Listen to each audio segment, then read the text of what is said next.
Hi everyone, I'm Backrolls, and welcome to the Nintendo Nerds, and You Should Play This, a recurring series where we talk about the games we love and why we think they would be right for you. Today I'll be sharing one of the most unique and compelling roguelikes that you can find on the Nintendo Switch, and a must-play if you are a fan of card games like Magic the Gathering or Hearthstone. Mega Crit's Slay the Spire. The Nintendo Switch has become a haven for some of the greatest roguelike games to come out of the past decade, but some of you may be asking, just what is a roguelike? Without getting too deep into it, roguelikes are a subgenre of adventure game whose name originates from the classic 1980 title Rogue. Roguelikes are known for their dungeon crawling through procedurally generated levels, which means that rather than create hundreds of dungeon possibilities manually, a computer algorithm is applied to randomize the experience every time, and a death in the game means a full reset to the beginning with a new dungeon filled with new possibilities. Other characteristics of a roguelike come and go, but that is the most common thread between them. There are some incredible roguelikes I've picked up that I'm happy to recommend, such as the addicting Binding of Isaac, the challenging Dead Cells, and the brutally unfair Darkest Dungeon. But while I love all of these games, I'm totally addicted to Slay the Spire, and I want to share why. Published by Humble Bundle and originally released in early access back in 2017, Slay the Spire has been quietly on my radar since then, but I'm not great about playing games in my Steam catalog, so it was last year's port of the game to the Switch that finally convinced me to pick up this title. Simply put, Slay the Spire is one of the most compelling card games I've picked up in the past decade. Growing up, I had a group of friends that was dedicated to regular sessions of Magic the Gathering, so I am no stranger to complicated strategies in order to secure a victory. I've picked up other card battling titles since then, and even dabbled in the virtual version of Magic, but I have to say that Slay the Spire has to be my favorite. I've learned the mechanics of many a game, but this is the one that has become a regular part of my nightly gaming ritual. While I say this as someone who has played a lot of competitive card games, if you're new to the genre and are intimidated by the idea of building a deck, Slay the Spire unfolds in an artful way to introduce newcomers.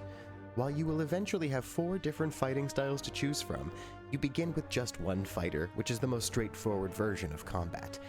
Each game session will place you in a 50-level tower full of enemies, treasures, and traps. The path you choose often branches and intersects, allowing you to choose the adventure in front of you. And the enemies offer a wide variety of combat, which forces you to think on your feet and come up with inventive strategies to secure victory. One of the key draws to a roguelike game is the ability to pick up and play a quick session that is guaranteed to be a completely different experience from the last one. And the way that Slay the Spire combines this with deck building makes for an ingenious and totally unique playstyle.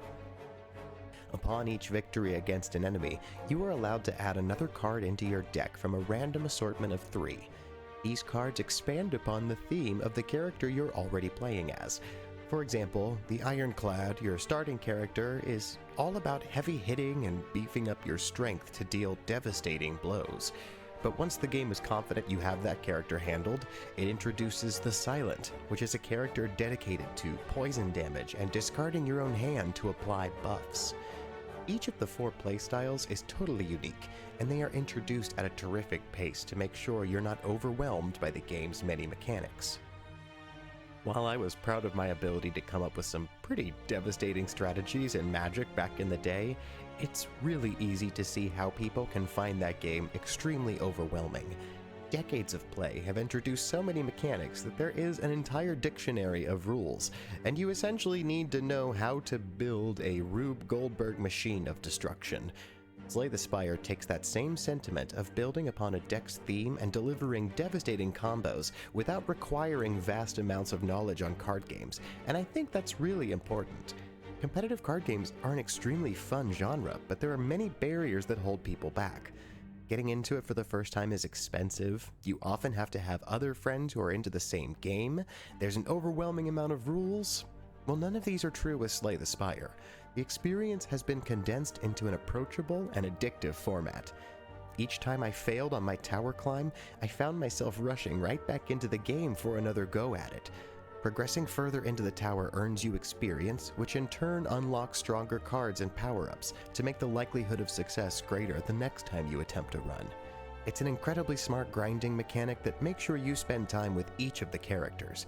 And while you'll probably have a favorite or two out of the four, each of the four playstyles feels fun to play, and each has their own advantages and disadvantages. Once you have finally slayed the Spire, there's still a lot more to accomplish.